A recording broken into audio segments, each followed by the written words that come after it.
Finally, my quest is over. I've been trying to finish this thing since August actually. I was gonna say September, but August, and now we're in the beginning of March. So I'm glad that this is finally over and that I can start another project without having to come back to this. So these are the main points I want to cover before I'm actually going around and explaining how everything works. So these are all the points that I think are important you understand before we actually build this in survival. Alright, filters. There are filters over here. They're set up with these items over there. It doesn't matter if you actually spread them out or if you just put them all like this. I think it's better if you spread them out like this, because whenever you want to add a new block, you just replace a barrier block. You don't have to keep count of this thing, of the other setup over there. You also need to make sure that the count of item in there is always right. So you can check that by taking out an item, and this rail over there should change accordingly. On top of that, there's a filter for these items over there, just for safety. It's over here. And if you have a card that does have the same item, one item is gonna end up there in this chest, and the rest of the items are going to be sent to unsorted. Next up, I think I can go over the directionality of these rails. So rails are directional, right? So that means that you have to set up the wiring in here accordingly. So on one side you have comparator, and torch over there. That's going to power the rail. And on the other side you have comparator, and repeater. So it's very simple to actually replace for directionality. You just need to keep that in mind as you build the thing. One thing that I really don't like, but at the same point I just want it to be this way, is you have the cars that go all the way through the whitelister over here, then they come back there, and then they go back all the way and go to the other whitelister. And the reason why that we don't just have them go from there and then go to the other whitelister is because if you were to do it that way, you would need to actually break the symmetry of the slices and have these chests one block over, so like this, and then the wall would be like that, and that would break the symmetry with the other side, which I fucking hate, and so I wouldn't be doing that. But if you don't mind doing that, it would be beneficial. You would reduce lag because your carts would have a shorter lifespan, and that would reduce noise as well because you wouldn't have the carts moving as much, and that would also drive down the cost a little bit because of the crafting of the rails, but rails can be duplicated, so it's not really a big deal in my opinion. Next up, yeah, we can keep going with directionality. So over there we have two gold blocks. So you'll see that they coincide with rails that go sideways. So over here I have this rail. This rail controls where your cards are sent, and that rail specifically is controlled by here, send everything to unsorted. So whenever you click the node block, it's going to change the direction of the rail, so you can choose to send your items into the slices, or if you just need to test something, I don't know, with the the logic cube over there, you can just send everything to unsorted, so you really make sure that if something breaks, you're going to limit the amount of damage that's going to happen by sending everything in here. So you won't have to search for 1,000 chests over there and over there. The other block over there coincides with this rail over here, which is important to filter the carts that have items and can go to the sorting slices, and the carts that are empty and that need to be broken over there. So if you rotate the slice, you might have to tweak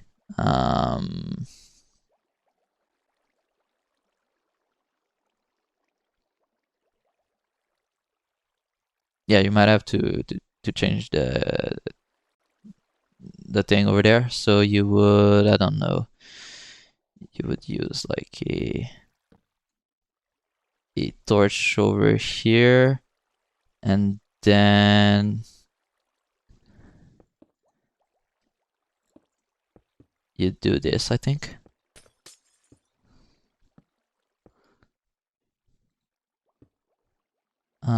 No, how was it? I don't remember what it used to be. Anyway, I'll just paste the old schematic in the same place. It'll fix itself. Then we can talk about this. So this is here just for a safety feature in case you have a cart that was meant to go this way. The cart would have an inventory that would look like this. So it would have one empty slot, and these 4 slots would be water buckets. So you just need to fill the first slot with something, or else it could break the slice. Over here you have water buckets, but they can be carts as well. Doesn't matter at all if they're water buckets or carts. When I say carts, I'm always going to be referring to hopper carts, by the way. When you build this, don't forget to put 1 hopper cart over there. That's going to be used for distributing the empty shulk boxes. The control of this is going to be done by these comparators reading all of the hopper lines. So we have 2 hopper lines over here. We have 2 hopper lines on this side as well. And we have another hopper line over here. So 1 for the 6-time accessible box holder, 2 lines for each side of the hall over there, 2 for each side of this hall. So whenever you take out 1 shulker box, this is going to activate a redstone line that's going to send a cart, and that will send more boxes to your slices.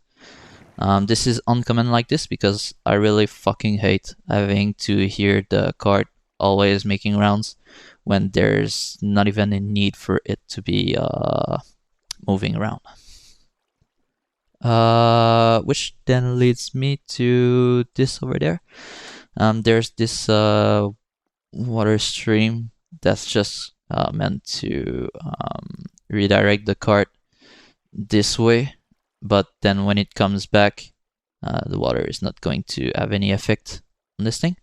This is just to try and avoid some directionality thing. I think it's reliable. If it's not, well, fuck you and try to find a replacement for it.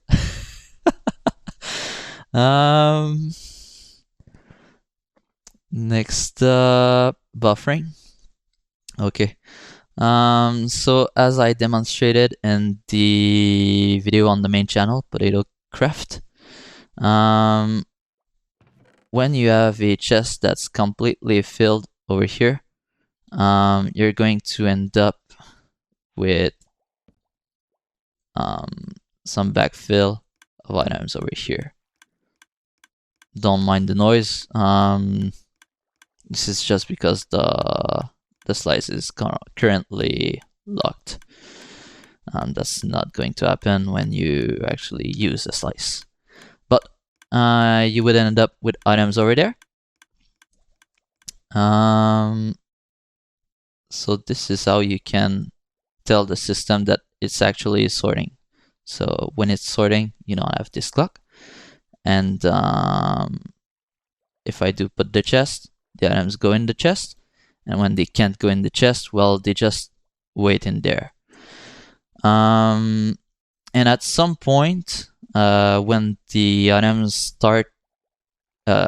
stop going to the slices, because you're pretty much done with sorting all the carts of new items, this fader clock over there is going to lose power, and eventually this comparator will lose power first. And so what that will do is that it will let the items go from the hoppers, the back here, go to your shulk box loader. I'm just taking the time to explain this another time, because maybe it could be a little bit unclear as I go over that a little bit fast on the main video on the main channel. And once you actually want to turn off the clock over there, you just press this button. And if you pay attention, you can hear that there are some clicking sounds. When the sorting is completely done, any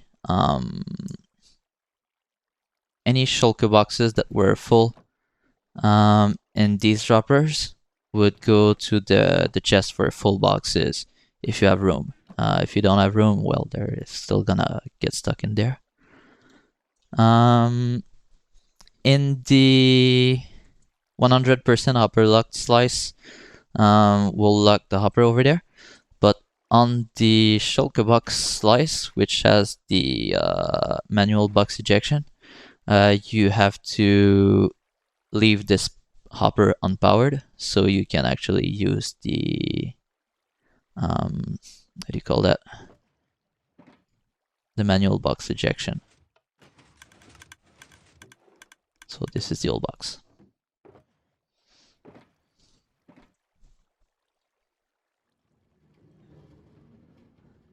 And then we can hear our cart making its way so it can place one more shulker box in the hall. Next up, chunk alignment. Yeah, pretty simple. You want to press F3 plus G, right? Yeah, F3 plus G. You don't care about the height, but you do need to care about the lateral alignment. Just make sure that the square fits inside one of these boundaries, and then you'll know that the alignment for this chunk loader is correct. I put these chunk loaders in. If you want to use another one, you can use another one. I don't care. But it should be within these chunks.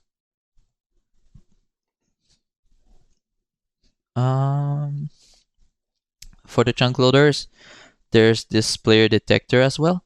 So whenever there's a player rendering the area around, this card will power this pressure plate.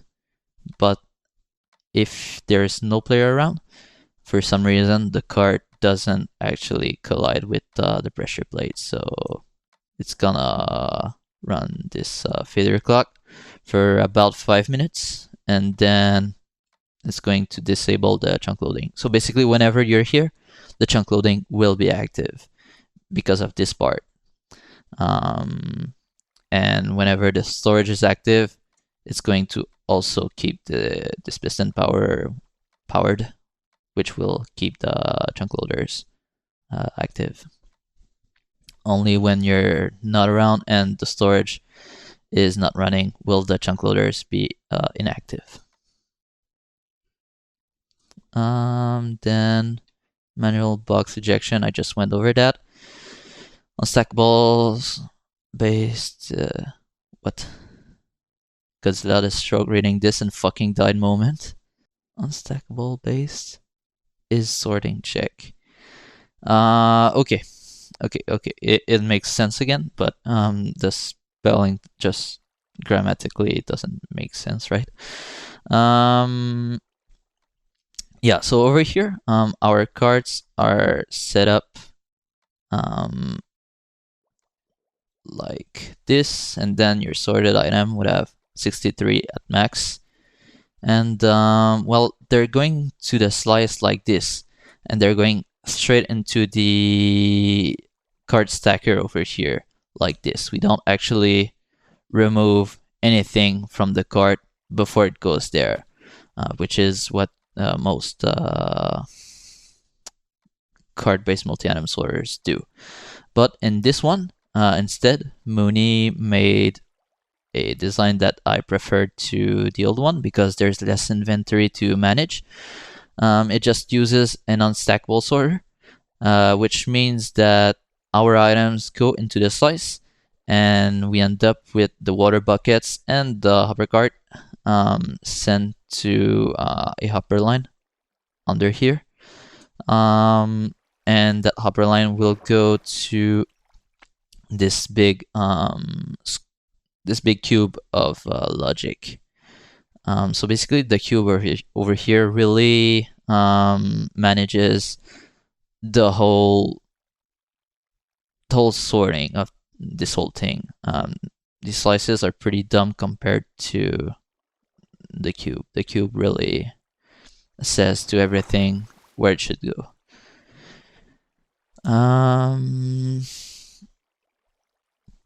Yeah, so our buckets and hopper carts are sent to these cart and bucket sorter. This is 2 times speed because 1 time hopper speed won't be fast enough because even though you send the hopper carts at hopper speed, they don't come back one by one in the same delay that you send them, right? They will come back staggered, and that means that you can end up with a shit ton of items in here. So you really do need 2 times hopper speed so we can filter them out. So you have the hopper carts over there, and then you have the buckets over there. There's no fucking way that you're going to actually use all of these buckets over there. There's just way too many. Other than that, the reason why we use buckets in here is just because it's cheaper and it also makes the storage more compact. I told you that Mooney designed the cart-based multi-add-on sorter logic. So basically, he designed this thing, except not this exact one. This one is a little bit worse, more messier. This is just so it could fit in this cube. And he designed the logic for the in-slice admission of the cards. And he originally had the hoppers take some cards from this same storage as the cards that actually go on the rails. So his cards would look like, give me a second, it would look like this with the sorted items like that. But it's pretty fucking expensive, and not only is it expensive, but you need to store a shit ton of cards if you're going to have both the cards that go on rails and the cards that act as filters. So this is why I introduced the idea of the water buckets, because they're stackable and that takes a lot less space. and it's also cheaper, which is just great. Now this is very cramped, but I did put some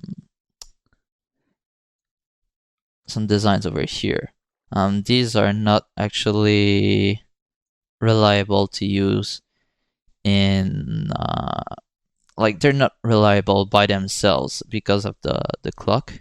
So if you'd want to actually use these directly in one of your contraption, you'd have to modify the clock because these clocks are not reliable. But this is so it won't break. Okay, so if I take a bunch of water buckets over here, actually I should empty this and empty this. Yeah, if I put a bunch of water buckets and hopper carts, you'll see that we'll filter all of them out.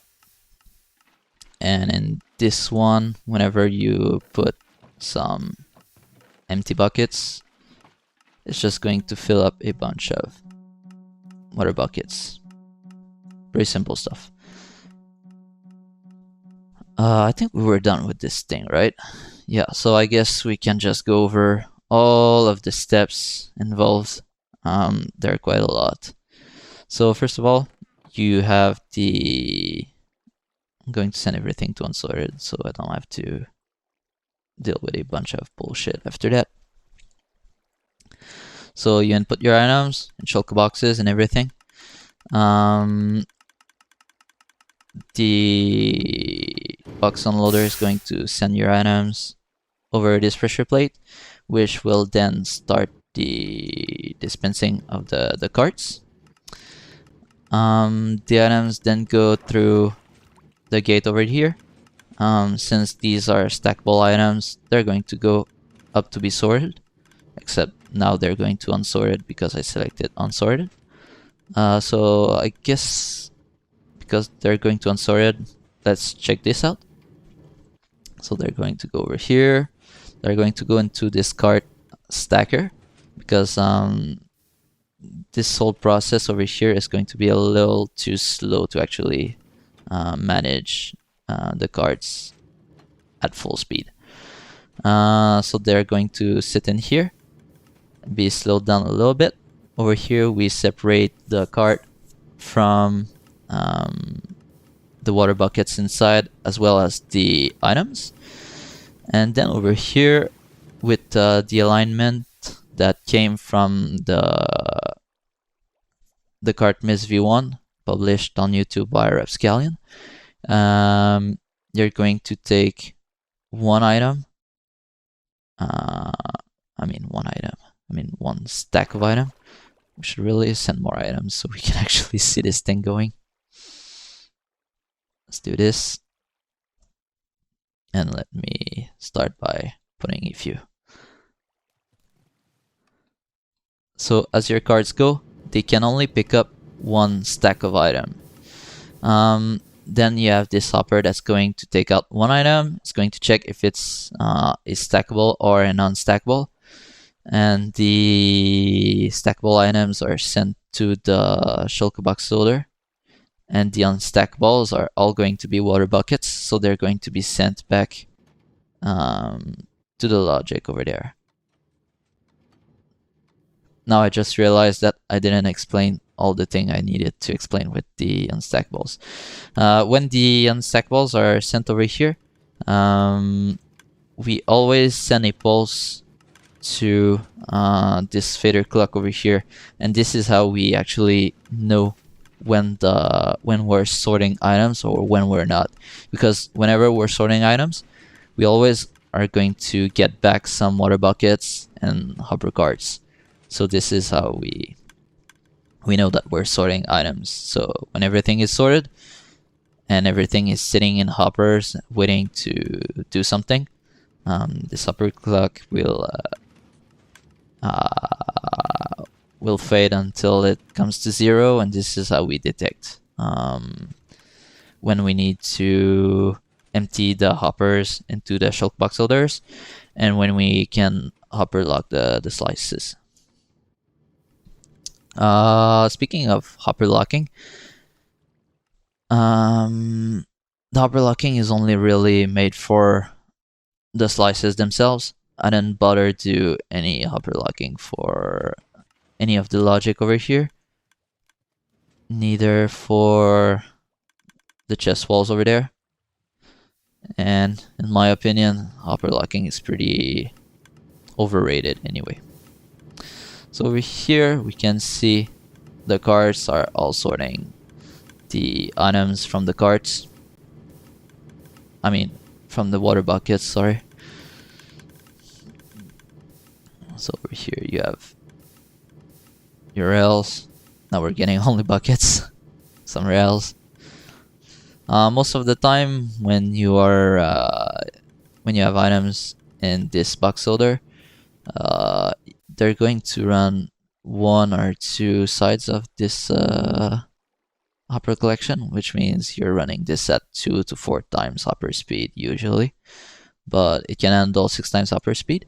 And when all of the hoppers are full, you're going to have this compare thing that will tell the system to slow down a little bit, so we can so we don't have items despawning.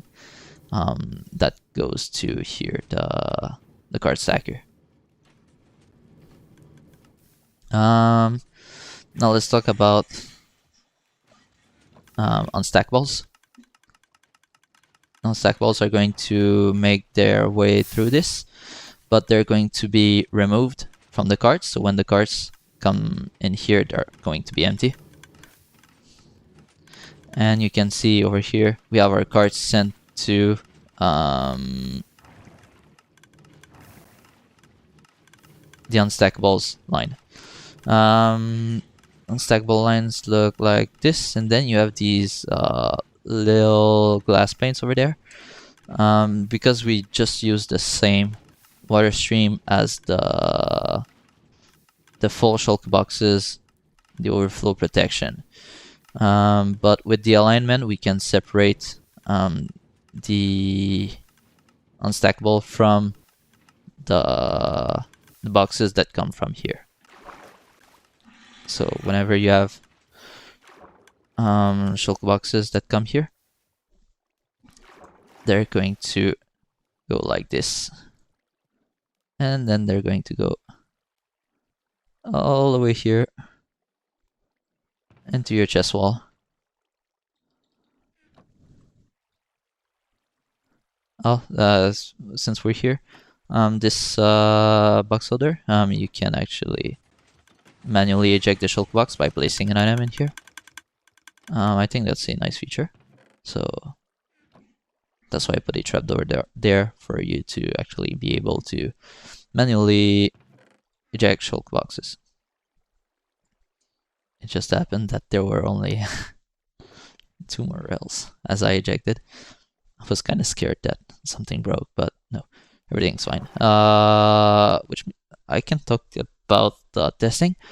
So yesterday I spent the whole day testing this shit. I tested it in 1.17.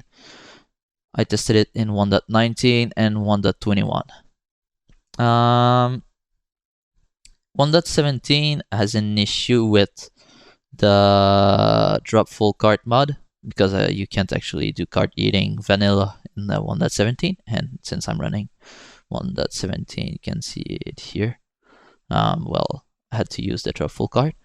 The drop full cart seems to have an issue with the cart eating. So in these cart eaters over there, it seems like sometimes a cart or a water bucket will just not get sucked by the hopper. Like the item would just hover in here and just simply not get picked up by the hopper. It's like it's there, but it can't be collected at all. I talked about this in the CartMIS Discord server. Nobody knew about this issue. So I don't know. It was just me. So maybe there's something with the version of the mod. I don't know if there's a a more up-to-date version. But I would tell you, because I saw that, you shouldn't use this in 1.17, although it's not impossible for you to use. So if you would use this in 1.17, just expect to lose a cart and any bucket every now and again. We're talking maybe one time out of, I don't know, a few hundred, like maybe 200 to 300 carts are bucket. It's not huge, but it's not ideal for operation. It's really better when everything is 100% reliable. Luckily, in 1.19 and 1.21, it's 100% reliable. When I tested this in 1.19, however, the lag was substantially better than in 1.21. I don't know what the fuck they did, but in 1.19 I was running this at about 4 MSPT most of the time. These are my specs, by the way. I upgraded my computer. Where's the CPU? Oh, it's right there. i7 13620. Right. And the same thing would get like 8 MSPT most of the time in 1.20. No, 1.21.0, sorry. Although I don't know if this could be related. I just didn't chunk align the storage when I tested it in 1.21. So if this is the reason why, this is strange. I never knew about that. And if it's not, well, holy shit, the version really has a huge impact on the lag. Yeah, so we saw the unstackable sorting. Now we can take a look at the shulk box sorting logic. So I'm gonna send a couple of shulk boxes with items inside. We're still sorting to unsorted, right? Yeah, okay. Oh, by the way, if you ever want to pause the system for any reason, you just press this thing. The only thing that can be paused, I'll tell you though, is the processing over here. You cannot do anything about stopping the processing in these slices or the unsorted and all of that. Though this is still better than most card-based multi-item sorters around, or any multi-item sorter around for that fact. So once they're here and you actually press this stop processing carts function, this is just going to process all of the items that are sitting on this pressure plate, and it's going to send them to the shulk box loader over here if they're shulk boxes, or it's just going to send them directly to their slices or unsorted if they're stackable items. And yeah, that'll sit there. And once you disable this, everything can keep going normally. Whenever you have shulk boxes in here, you're going to have the input lock so that you can send more items into here. Because I realized that that was an issue when I was testing the Hermitcraft set of items.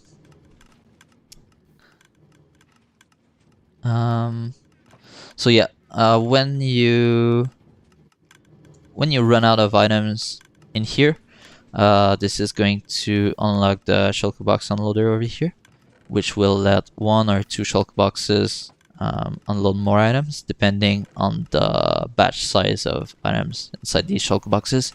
So since these are small boxes, I think it takes 2. Yeah, it takes 2. And they're sent over here. And after these 2 batches, the box loader is locked again. So we always have a couple of items in here, and when they run out, we send more shulk boxes. So this can handle your bulk items just fine. There's just one thing: if you do use this for bulk, and you have, for example, what happened a lot in the testing is that you'd have like a shit ton of carts sitting in the stackers over there for stuff like stone and dirt.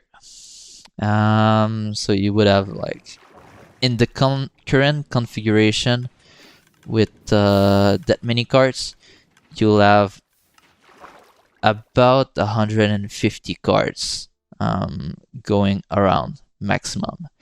If you have enough boxes of cobblestone that you input, you would have like 150 carts sitting all in here, and that's a little bad for speed, and it's a little bad for lag. So that would make the lag go up. In 1.21, which was the worst version, I was getting about 8 MSPT on average while sorting, and with 150 cards over there, I was getting 12 MSPT, which is pretty fucking bad.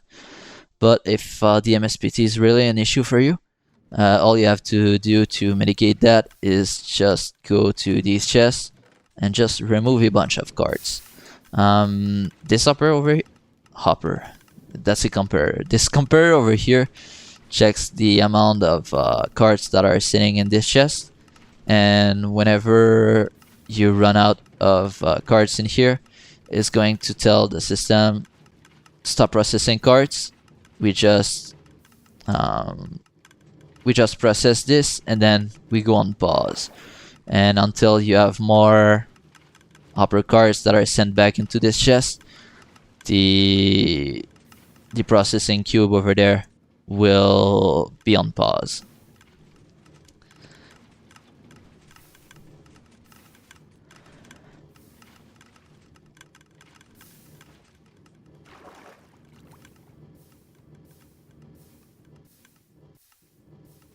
Okay, yeah, so when your shulk boxes are emptied by the cart unloader over there, they're sent over here. Your items are sent via this this thing over here to the sorting slices, just as you would expect. But your empty shulk boxes, on the other hand, are then separated by the box unloader over here. So when the shulk box is emptied, this piston pushes the box for the new shulk box. So the old box is collected by this hopper. It goes to these droppers, and then it goes up to here, and then it goes to its own path, and it's aligned just like the unstackables on the other way, and they're going to go to their storage over here. Now you see the different colors. I only used gray boxes in my examples, so the other colored boxes come from this storage over there. This is a storage for empty boxes that have been processed. They're just sent over here in case there are no items sitting on this pressure plate, right? Your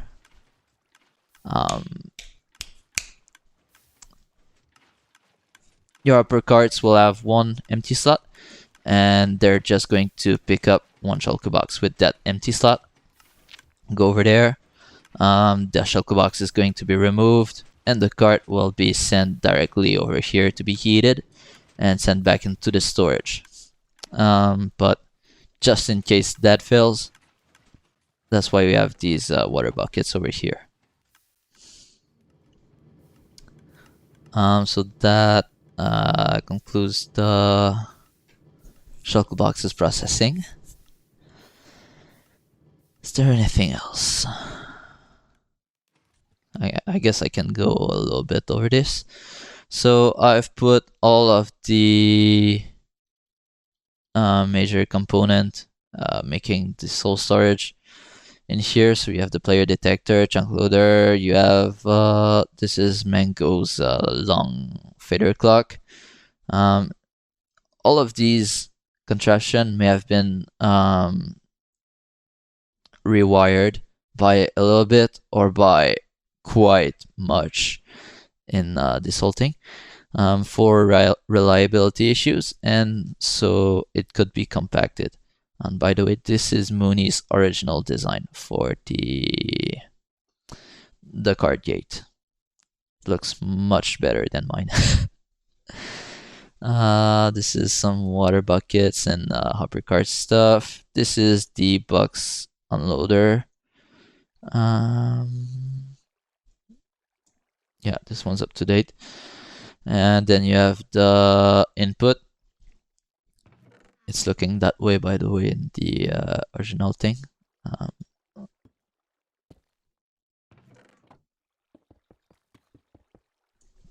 Then you have the processing cube. This one is really out of date. Don't actually use this specific design. Then we have the interface. I think it's up to date. Then we have the interface without the multi-item sorter at the top. And then we have the multi-item sorter without the interface under it.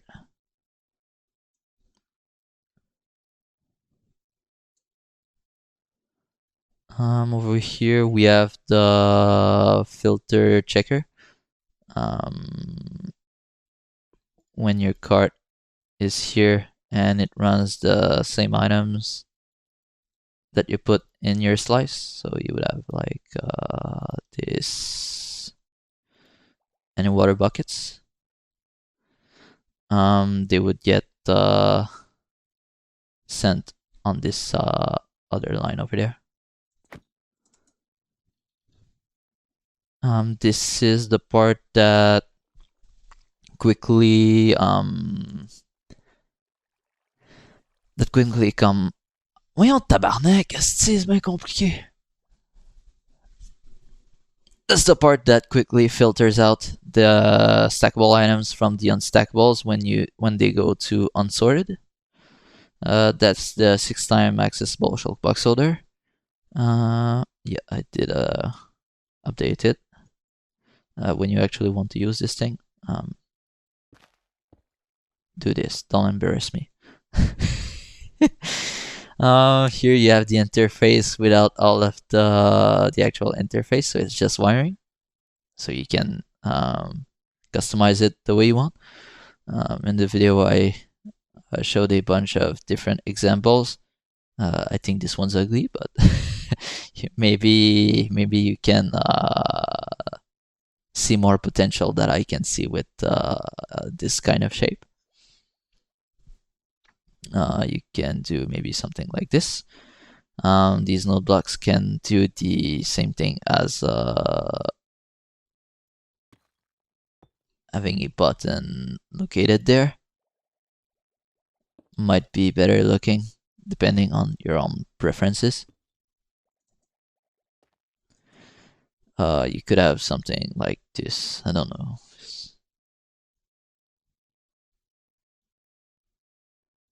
All I'm saying is you have quite a lot of choice in what you want to actually use. And with all of that, I think that pretty much does the overview of this whole thing.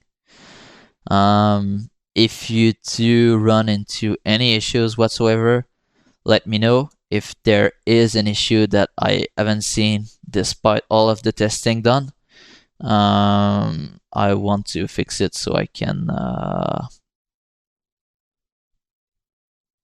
make sure that no one else runs into issues. Thanks for watching. Bye.